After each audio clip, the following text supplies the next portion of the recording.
E aí, pessoal, tudo bem com vocês? Meu... Calma aí, volta. E pra fechar, ainda vamos ter dicas de óculos de grau e óculos de sal que você pode... Ixi, não, de novo, desculpa. E aí, pessoal, tô com a caneta na mão, peraí, deixa eu guardar aqui.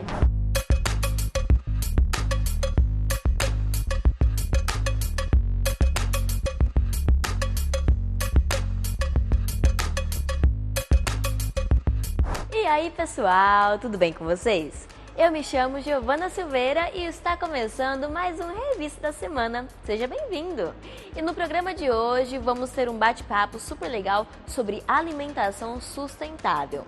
Também vamos ter dicas de saúde e para fechar ainda vamos te dar dicas de como escolher o óculos ideal para o seu formato de rosto.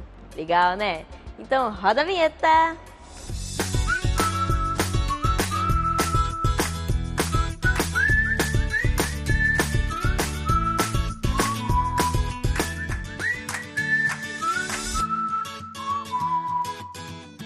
E no papo da vez hoje, vamos saber se realmente a escolha do que comemos interfere no meio ambiente.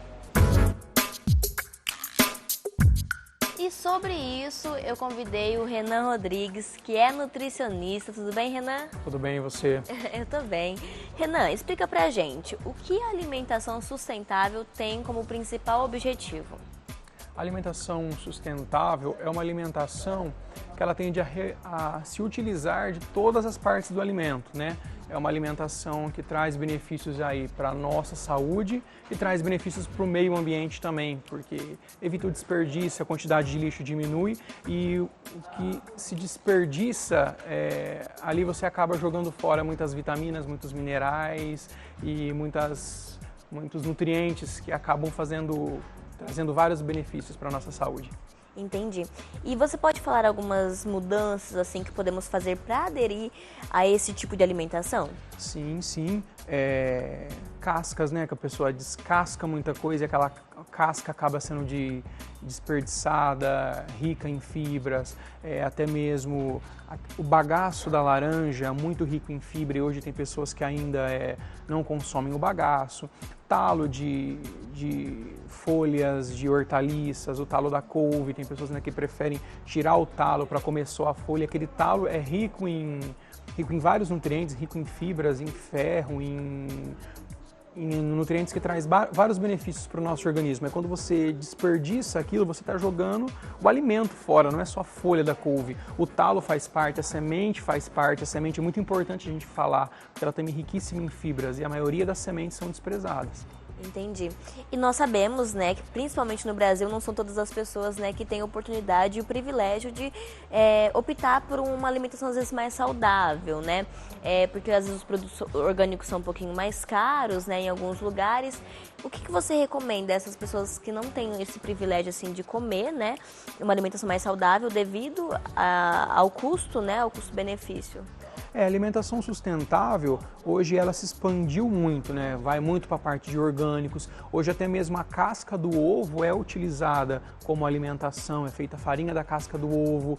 Então é algo assim que engloba muitos alimentos, porém ela é muito simples, entendeu? É de uma cenoura que você deixa de descascar e consome a cenoura inteira, a casca da beterraba que acaba indo para a salada também.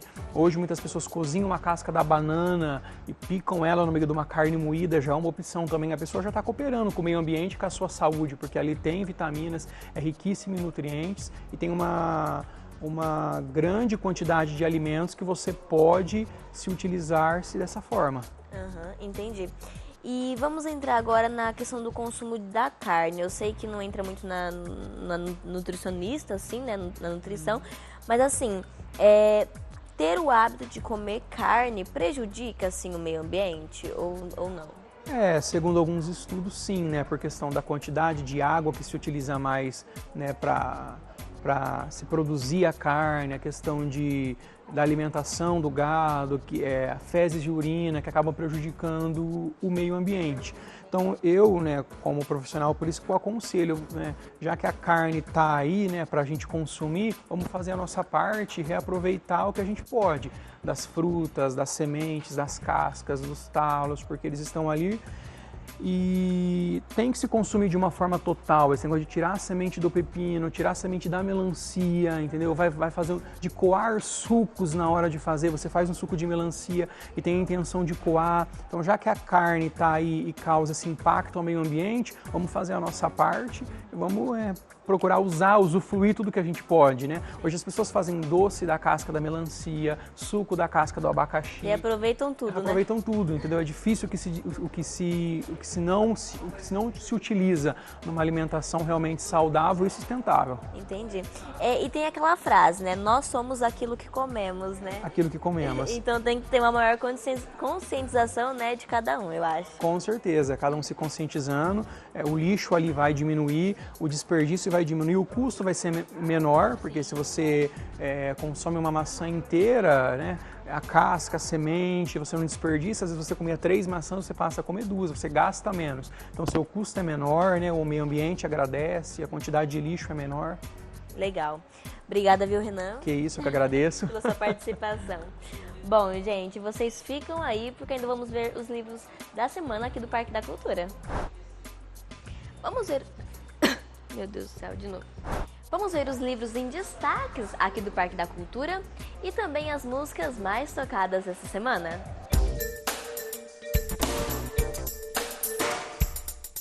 Os livros dessa semana são Os 13 Porquês, de Jay Asher, Girl Boss, de Sofia Amoruso e Objetos Cortantes, de Gillian Flynn.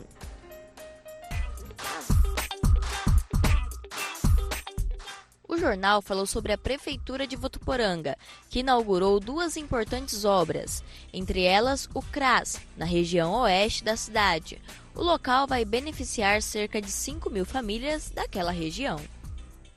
Falamos também, mais uma vez, sobre o sarampo, porque o estado de São Paulo está em surto e a vacinação é o melhor meio de prevenção. Se você ainda não conferiu sua caderneta, se tiver em dúvida, procure a unidade de saúde mais perto da sua casa. E ainda falamos de um assunto que vai interessar bastante gente, porque nos últimos anos o número de casas disponíveis para venda ou locação vem crescendo em todo o país. Em Votuporanga, a boa notícia é que a expectativa é que o mercado imobiliário deva melhorar nos próximos meses.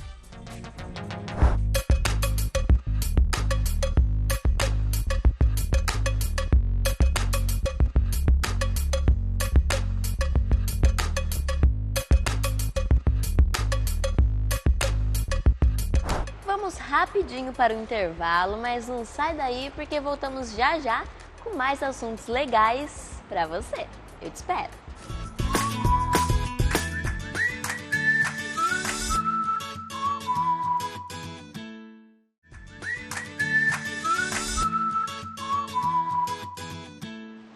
Voltamos e hoje tem dica de saúde. Por isso eu vou deixar você com a Andressa. Não, volta. Voltamos e hoje tem dica de saúde, né, gente? Como sempre. Por isso eu vou deixar vocês com a Andressa agora para ela poder explicar qual a dica de hoje. Andressa, pode falar.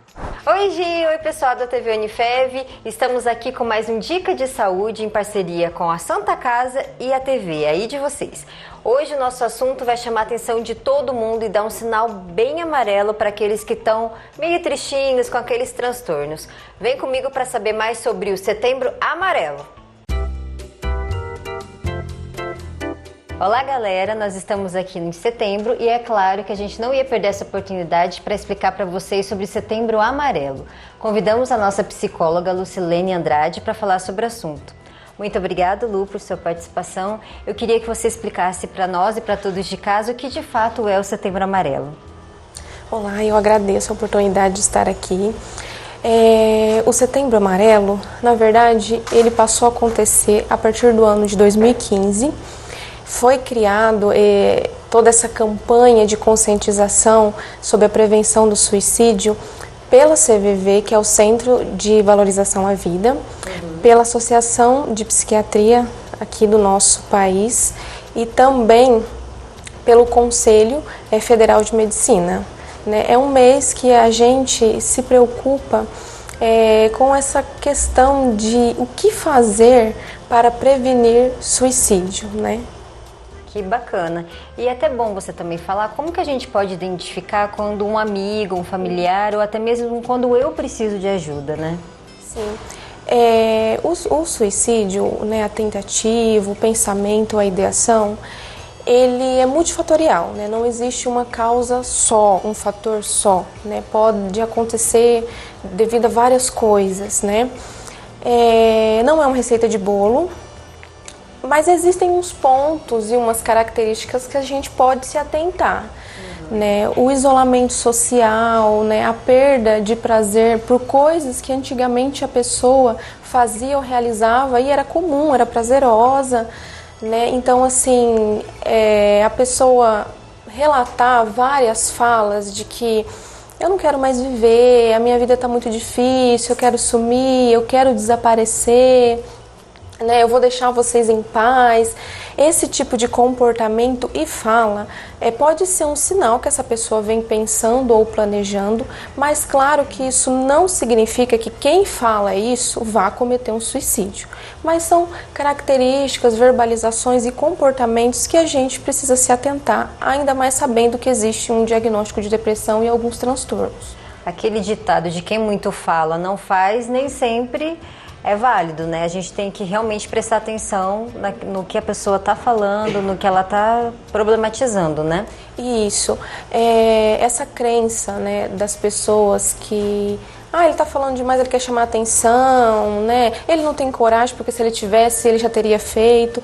Isso é um mito, é uma crença que não é real.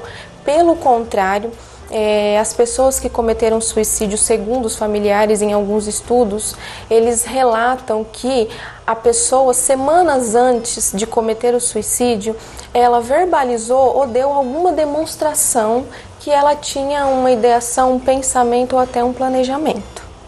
E aí a pessoa veio, um amigo meu falou, olha, eu tô querendo acabar com a minha vida. Como que eu abordo isso? Falo para ele buscar essa ajuda. A gente tem que tratar de forma com familiar, com ele diretamente. Primeiro que a gente tem que levar a sério, né? Que eu acho que ele está fazendo um pedido de socorro. Mas quem que eu devo procurar, sabendo que essa pessoa está disposta mesmo a acabar com a vida dela? Sim, quando a gente percebe, né, essa predisposição, né, essa ideação, o plano, eu sempre oriento, né, as pessoas que, na verdade, precisa se buscar profissionais especializados, né? Os médicos podem ajudar, o psiquiatra principalmente e os psicólogos, outros profissionais podem contribuir com isso. É importante que essa pessoa passe por uma equipe, que ela seja atendida. Os familiares, eles podem ajudar a incentivar essa pessoa a buscar essa ajuda. Eles podem acolher, orientar essa pessoa ou até levá-la em casos que necessitem que ela seja levada até um profissional especializado. Uma coisa que eu gosto de pontuar o que não se deve fazer é desvalorizar o sofrimento da pessoa. Você está sofrendo assim, fulano sofreu semelhante e não aconteceu nada, ele não tirou a própria vida, ele se resolveu, se superou. A dor do outro é diferente da minha dor, não dói igual para todo mundo. Então a gente precisa reconhecer que aquela pessoa está em sofrimento, por mais que o problema pareça talvez menor para outras pessoas, é um sofrimento. A gente tem que ficar atento e falar que ela tem que ser forte, que ela não precisa disso, que ela deixou de acreditar em Deus, não são falas que contribuem. Pelo contrário, né, pioram a condição que a pessoa está. E são falas muito comuns, né? Inclusive, falando um pouco sobre esse cenário infantil e até mesmo entre adolescentes, a gente vê que tem mais brincadeiras de internet, baleia azul, Momo, que levam as crianças a cometer essa prática, né? Por que você acha isso, Lu? Por que hoje em dia as crianças estão com essas ações mais suicidas? A criança é muito influenciável, né? Criança, ela aprende, né? Ela vai para a escola, ela está em família, o que ela faz e fala, ela aprende de alguma forma. Hoje o acesso, né, aos meios de comunicação, a celular, a computador, é muito frequente em crianças muito pequenas, né? Eu já ouvi assim, relatos de pessoas no dia a dia falarem que a criança estava assistindo um vídeo e de repente naquele intervalo mostra um vídeo de uma boneca, né, se enforcando ou algo semelhante, e a criança passa a ver aquilo. Se ela não tiver orientação dos pais, né, de quem cuida, do responsável, ela pode começar a achar que aquilo é até comum, dependendo da idade da criança. Se ela for uma criança muito pequena. Em crianças maiores existe jogos, digamos assim, né? Quem suporta, vamos supor, há mais tempo ficar sem respirar, coisas assim que podem fazer com que a criança cometa, né, o suicídio, talvez sem ter muita noção do que é um suicídio, né? Em jovens, adolescentes e pessoas jovens, é comprovado em algumas pesquisas também que ultimamente aumentou, né, nos últimos anos aumentou o número de suicídios, né? A depressão é uma das possíveis causas por causa desse humor deprimido, abuso de álcool e drogas é muito frequente também para a pessoa, né, poder cometer tal fatalidade. Existem outros transtornos como bipolar, de personalidade, esquizofrenia, conflitos familiares muito intensos, também pode ser um fator se a pessoa já tem, por exemplo, uma depressão ou já vem com uma desesperança na vida. Tem uma pesquisa da Unifesp, que é a Universidade Federal de São Paulo, que essa pesquisa foi de 2006 a 2015, em jovens, adolescentes, e eles falaram de 2 fatores determinantes para a tentativa de suicídio, que é a desigualdade social e o desemprego. Porque essa fase de juventude, ali, adolescência para adulto, é uma fase de autocobrança, cobrança da sociedade, é aquele perfil na comunicação de vida perfeita, emprego perfeito, condição financeira competitividade, perfeita, né? Que diante dessa transição da, né, infância, adolescência e fase adulta, isso pode ter um impacto muito importante na vida do jovem. Ele pode se sentir inútil, desestimulado, né, se sentir enfraquecido diante de toda essa cobrança.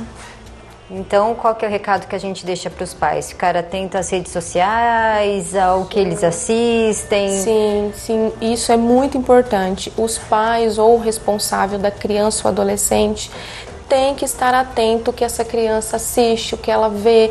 Né? Tem muita criança que, né, dorme com o celular, às vezes fica até de madrugada, né? Aí os pais não sabem o que essa criança está vendo, assistindo, né? Então eu acho muito importante que os pais fiquem atentos, porque os pais nesse momento, eles são pessoas de extrema importância para identificar as mudanças de comportamento e as falas, né, sobre suicídio, para acolher e ajudar esse jovem, criança, a buscar um atendimento especializado, né? Em casos de menores, os pais inclusive são responsáveis por esses adolescentes e crianças.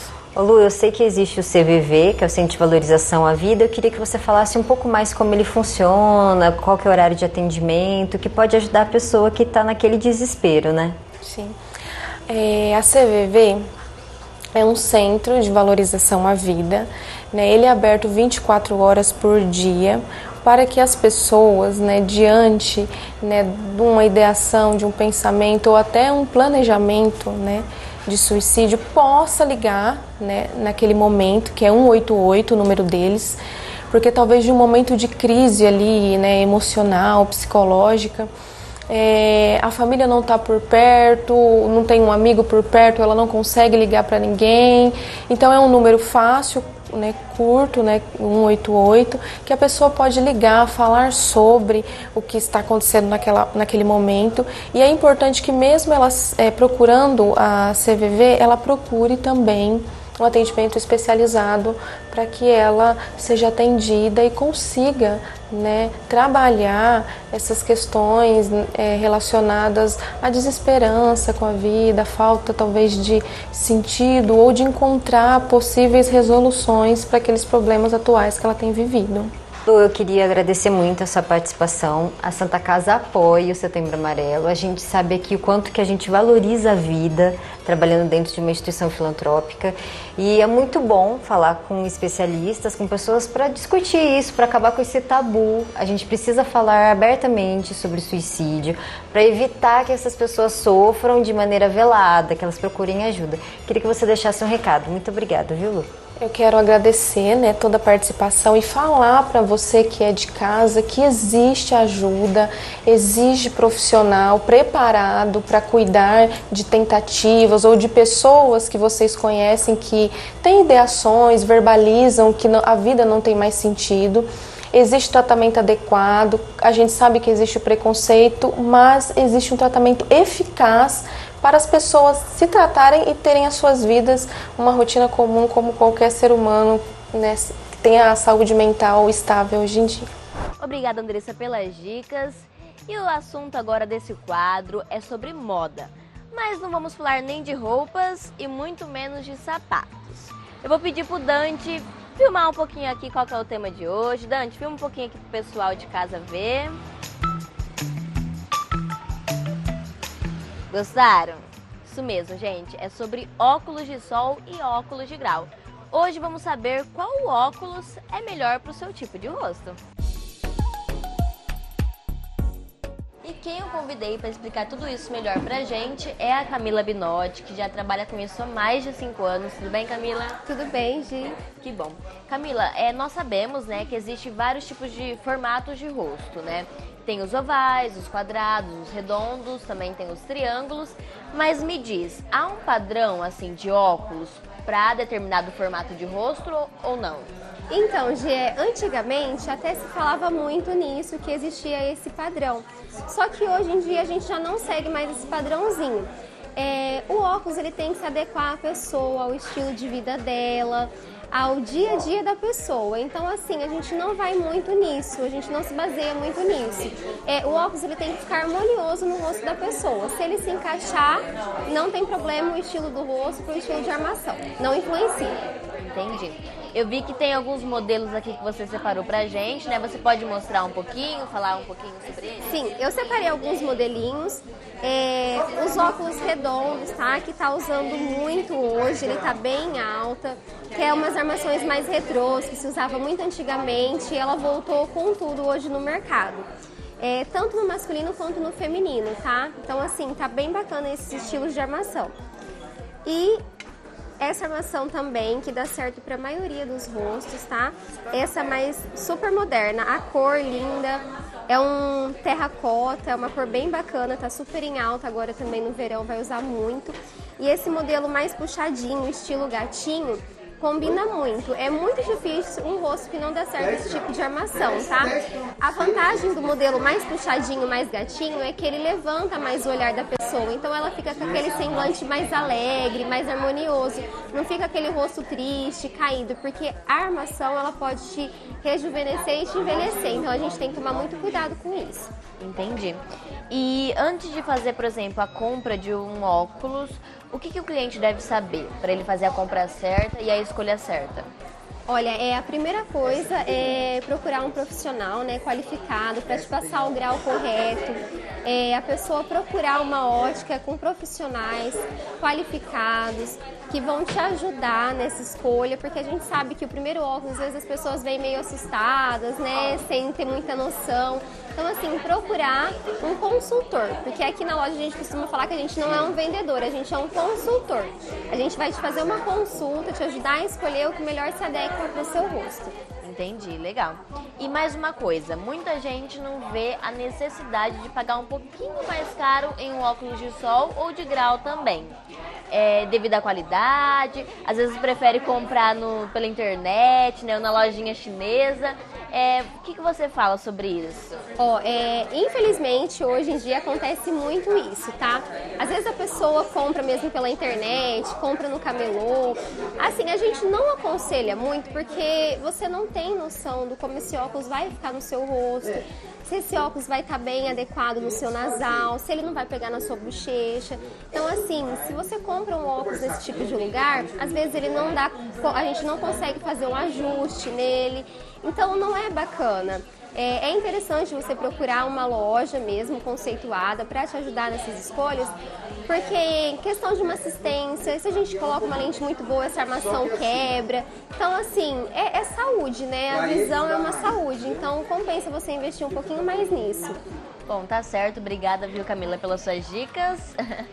Bom, gente, Então vocês viram, né? Às vezes compensa um pouquinho mais, pagar um pouco mais caro em um óculos para não ter dor de cabeça mais pra frente, né? E o Revista da Semana fica por aqui. Eu espero muito que você tenha curtido o programa de hoje e até a semana que vem. Mas antes, eu vou deixar as redes sociais nossas aqui para você conferir o programa que você perdeu ou até mesmo alguma entrevista, tá bom? Fiquem à vontade. E até a semana que vem. Tchau, tchau!